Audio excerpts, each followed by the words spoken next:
Você já viu alguém se levantar contra aquilo que Deus estabeleceu, achando que nada iria acontecer? Em Números, capítulo 16, a Bíblia registra um dos episódios mais assustadores e claros sobre rebeldia, autoridade e o juízo de Deus. Não foi fogo, não foi guerra, não foi uma doença. Foi a própria terra que se abriu para responder. Fique comigo até o final, porque essa história carrega um alerta extremamente sério e relevante para os nossos dias. Para entendermos o que aconteceu, precisamos voltar um pouco no tempo. O povo de Israel estava no deserto, peregrinando em direção à terra prometida. Deus havia acabado de libertar a nação da escravidão no Egito, com sinais, pragas e milagres extraordinários. O Mar Vermelho se abriu. O maná caía do céu. Deus estava presente, guiando seu povo através de uma coluna de nuvem durante o dia e uma coluna de fogo durante a noite. Nesse contexto, Deus escolheu Moisés como o líder principal, o mediador entre ele e o povo, e escolheu Arão, irmão de Moisés, e seus descendentes para serem os sacerdotes, responsáveis pelo serviço sagrado no tabernáculo. A estrutura estava clara, definida pelo próprio Deus. Mas nem todos estavam satisfeitos. E é aqui que a nossa história começa, com 3 homens, Corá, Datã e Abirão.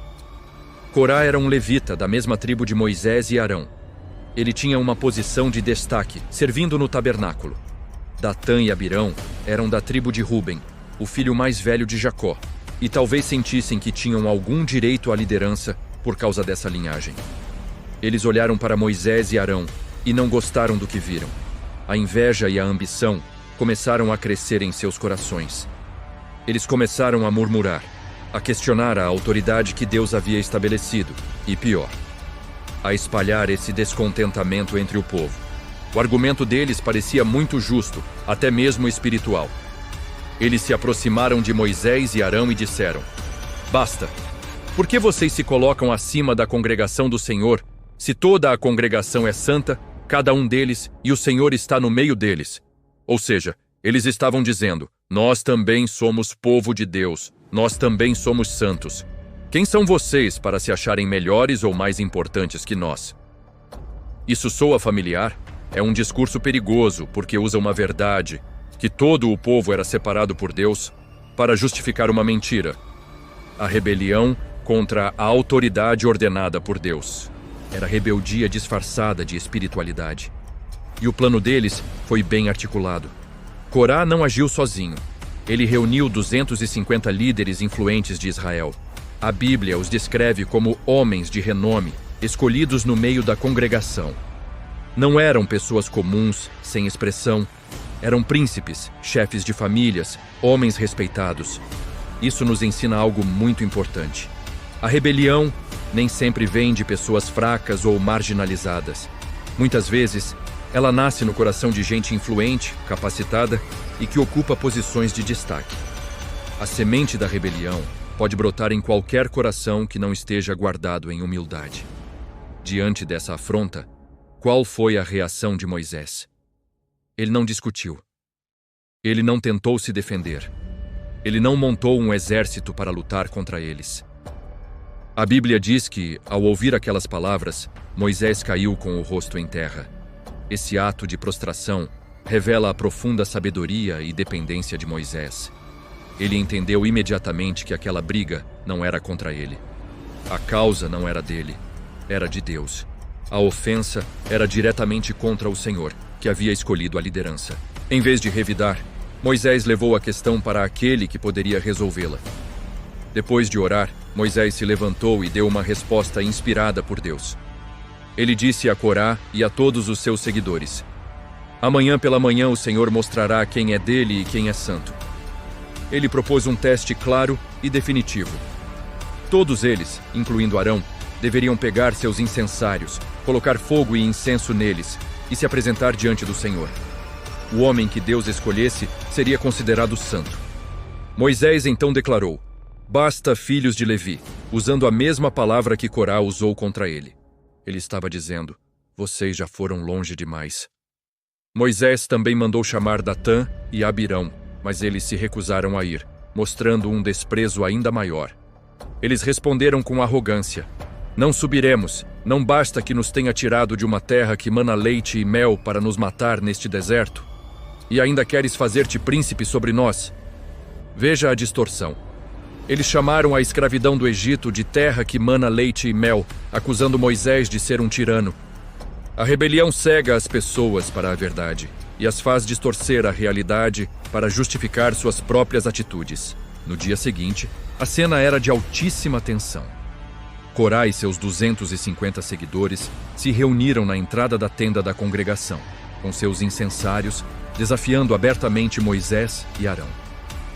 A glória do Senhor apareceu a toda a congregação, e Deus disse a Moisés e Arão: separem-se desta congregação, para que eu possa consumi-los num instante.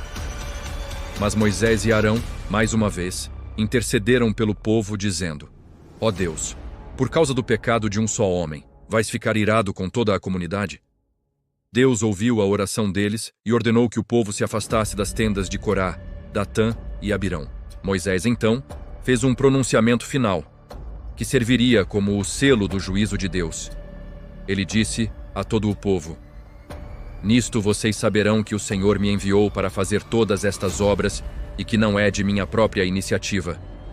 Se estes homens morrerem como todos os outros, ou se o destino deles for o mesmo de toda a humanidade, então o Senhor não me enviou. Mas, se o Senhor fizer algo totalmente novo, e a terra abrir a sua boca e os engolir com tudo o que é deles, e eles descerem vivos à sepultura, então vocês saberão que estes homens desprezaram o Senhor. E no exato instante em que Moisés terminou de falar, aconteceu o impensável. A terra sob os pés de Datã e Abirão começou a tremer. O chão se partiu.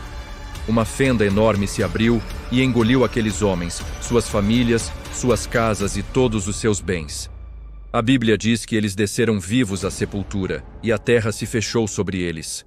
Foi um juízo imediato, terrível e inconfundível. O restante do povo, vendo aquilo, correu apavorado, gritando: para que a terra não nos engula também. Simultaneamente, fogo saiu da presença do Senhor e consumiu os 250 homens que ofereciam o incenso. Não restou um.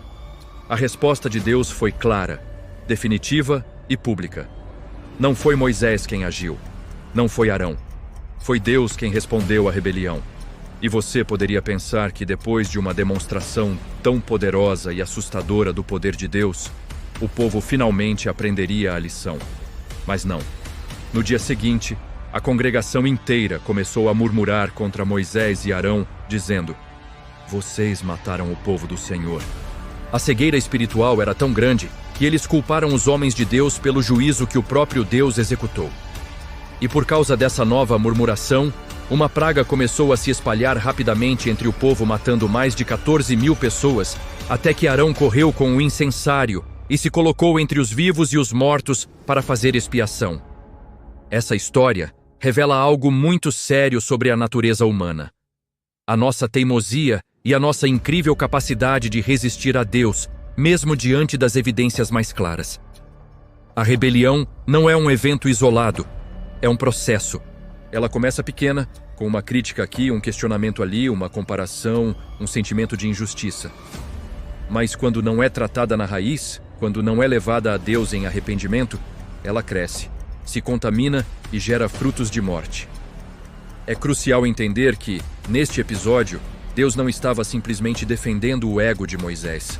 Deus estava defendendo a sua própria ordem, a sua palavra e a sua santidade. Ele estabeleceu uma estrutura, e a rebelião de Corá era um ataque direto à soberania de Deus. E essa história não fala apenas do passado. Ela fala diretamente conosco hoje. Deus continua sendo um Deus de ordem, tanto na sociedade quanto na igreja. Deus continua levando a sério os princípios de autoridade e submissão. Isso não significa que líderes são perfeitos ou que não podemos discordar. Nem toda discordância é pecado. Mas a rebelião consciente, a conspiração para minar uma autoridade que Deus permitiu, sempre terá consequências.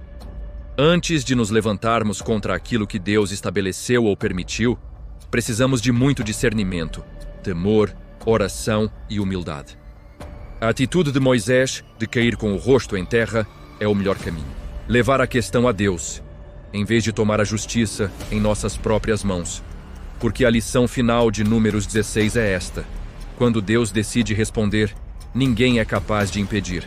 A terra, o fogo, a praga. Ele é soberano sobre toda a criação e julgará a rebeldia. Essa história nos lembra que Deus é amor, mas Ele também é santo e justo. Ele não tolera o desprezo à sua palavra e à sua ordem. Se esta palavra falou profundamente com você, se trouxe um alerta ao seu coração, escreva amém aqui nos comentários. Se este conteúdo te edifica e te ajuda a crescer na sua fé, por favor, deixe o seu like. Isso ajuda muito o nosso canal a alcançar mais pessoas. Siga-nos e se inscreva para mais estudos e histórias bíblicas explicadas como esta. E não se esqueça de compartilhar este vídeo com alguém que você acredita que precisa ouvir essa mensagem de alerta e sabedoria. Muito obrigado por assistir até aqui. Que Deus te abençoe e te dê um coração humilde e obediente em todas as áreas da sua vida.